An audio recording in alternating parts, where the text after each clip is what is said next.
तो जो modern warfare है it is not fought only on the border.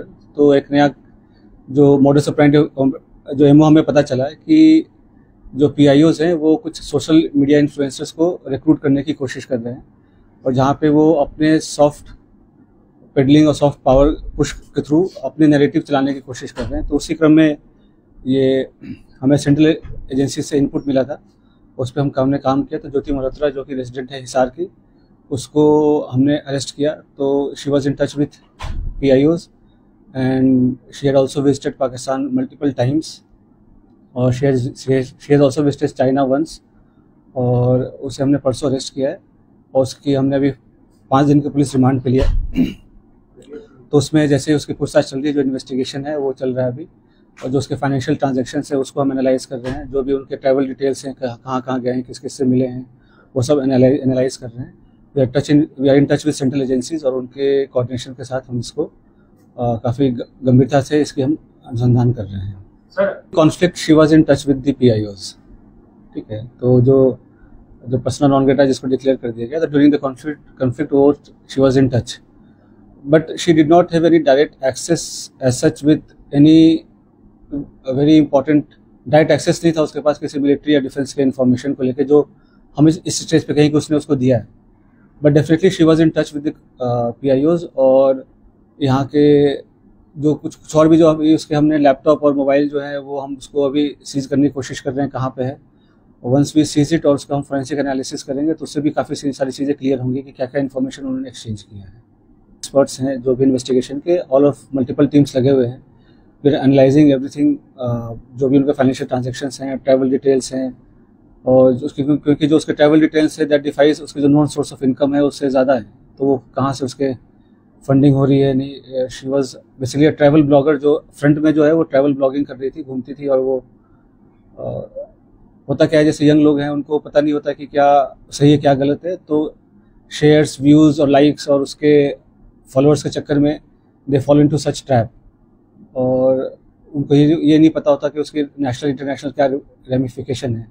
तो आप लोग के माध्यम से मैं जो आज के जो यंग जनरेशन है उनको मैं रिक्वेस्ट भी करूँगा कि आप लोग जो है काफ़ी सावधानी पूर्वक लोगों से सोशल मीडिया पे इंटरेक्ट करें, और ऐसी कोई भी चीज़ें जो देश विरोधी हो, चाहे देश के सिक्योरिटी को जो खतरा हो सके, तो ऐसा कोई कदम न उठाए जिससे कि ऐसी कोई नौबत आए। तो it is a very learning experience for all the younger generation. बिल्कुल, they were developing her as an asset, और जैसे she was in touch with other YouTube influencers जो है जिसको कहते हैं आज के डेट में, जो हमारे देश के और भी जो इन्फ्लुएंसर्स उसमें भी टच में थे। They were also in touch with the PIOs, और उनके सोशल गैदरिंग वगैरह में भी जाना होता था। तो जैसे मैंने बताया कि मॉडर्न वॉरफेयर में बस हम उस पर बॉर्डर पे नहीं लड़ते, तो ये भी एक वॉरफेयर है जहाँ पे वो रिक्रूट करके और इन्फ्लुएंसर से अपनी नैरेटिव पुश करने की कोशिश करना, और यहाँ के जो सॉफ्ट पावर को के थ्रू यहाँ पे अपने इमेज को सो कॉल्ड डिस्टॉर्ट करना, ये सब सारी चीज़ें कोशिश चल रही थी। ब्लॉगर थी, और जो पूछताछ में जैसे कि चंद व्यूवर्स और लाइक्स और शेयर के चक्कर में ट्रैप में आ गया। उसके बाद उसे जैसे शी विजिटेड पाकिस्तान, तो वो भी काइंड ऑफ स्पॉन्सर्ड ट्रिप ही था। तो ये सब उसे लगता है कि इजी एक्सेस टू मनी, इस सब के कारण विजिट करना उसने, आप देखेंगे सोशल मीडिया पे वीडियोस वगैरह भी है जहाँ पे शी इज़ रिक्वेस्टिंग कि मुझे चाइना जाना है, वीज़ा हमें दे दो, इस टाइप की चीज़ें। तो ये सब बताया कि लोगों को पता नहीं होता कि कब वो किस गलत राह पे चल पड़ते हैं, क्या उसका असल एम क्या है, उसका रिपरकशन क्या है, और लोग कैसे उनको मिसयूज़ कर रहे हैं। और पढ़े लिखे होने के बावजूद भी अगर आप ऐसे, खास करके जब जो कंट्री है वो वॉर लाइक सिचुएशन में है, तो आप इन्फॉर्मेशन शेयर करेंगे तो कोई छोटी आपको इन्फॉर्मल लग रही हो या छोटी इन्फॉर्मेशन लग रही हो, बट सामने वाले के लिए बहुत मेजर इन्फॉर्मेशन होगी। तो इस हिसाब से उनको शेयर नहीं करना चाहिए, और किया है तो ये काफ़ी गलत है। अभी वो पूछताछ चल रहा है। पहलगाम हमले के पहले बिल्कुल गई थी, उसके पहले वो मतलब उसके आसपास वो पाकिस्तान भी गई थी। तो इसमें आपस में क्या लिंकेजेस हैं वो हम स्टैब्लिश कर रहे हैं। ठीक है, सोशल मीडिया पे काफ़ी कुछ मैं देख रहा हूँ, काफ़ी चैटर चल रहा है। तो मेरा प्रेस कॉन्फ्रेंस करने का भी मेन उद्देश्य यही था कि जितना ऑफिशियल ब्रीफिंग में बताया जाए उसे ही माना जाए, उसके अलावा जो र्यूमर्स है उसको डिस्पेस करने के लिए। तो अभी तक कोई डायरेक्ट इनके पास ऐसा एक्सेस नहीं था किसी की सेंसिटिव इन्फॉर्मेशन को लेकर, बट हिसार डेफिनेटली एक स्ट्रैटेजिक लोकेशन है, और यहाँ पे टच में रहना PIOs, ये बिल्कुल क्या कहते हैं, खतरे की घंटी बजने वाली है। और जैसे मैंने बताया कि कोई भी इन्फॉर्मेशन जो शेयर किया हो, छोटी या बड़ी, ड्यूरिंग द कॉन्फ्लिक्ट, मतलब उनको छोटी लगती हो या हमें छोटी लगती हो, बट एक्चुअली होता नहीं है। तो सभी एंगल से इसकी हम जांच कर रहे हैं। और जैसे मैंने बताया कि और भी इन्फ्लुएंसर्स टच में थे जो इनके PIOs के साथ, और फिर इसने जैसे पाकिस्तान विजिट करके कुछ हाई प्रोफाइल लोगों से मुलाकात भी हुई है इसकी।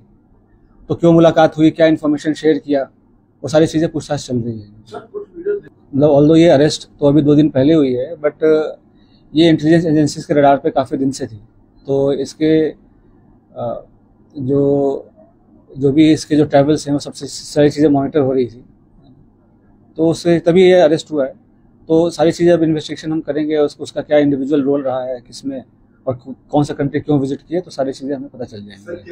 हमें 2-3 दिन, जैसे मैं बोल रहा हूँ, इन्वेस्टिगेशन का विषय है। जो भी इंडियन साइड पे जो भी और भी किसमें कॉन्टैक्ट में थे और कौन उसको मदद कर रहा था, किसने इंट्रोड्यूस कराया या कैसे डायरेक्ट ये टच में आए PIO से, चाहे पाकिस्तान एम्बेसी से, इन सब पे हम अभी गहनता से इसका अनुसंधान कर रहे हैं। बिल्कुल, जैसे कि सोशल मीडिया अकाउंट्स सभी, तो हम उसको एनालाइज कर रहे हैं। सारे वीडियोज़ वगैरह जो हमारी टीम है, एक्सपर्ट की टीम है साइबर की, तो उसको सारे वीडियोज़ को एनालाइज कर रहे हैं। उससे भी कुछ इंपॉर्टेंट क्लूज़ हैं वो हम ढूंढ रहे हैं, सो दैट कि हमारे इंट्रोगेशन को हेल्प मिले।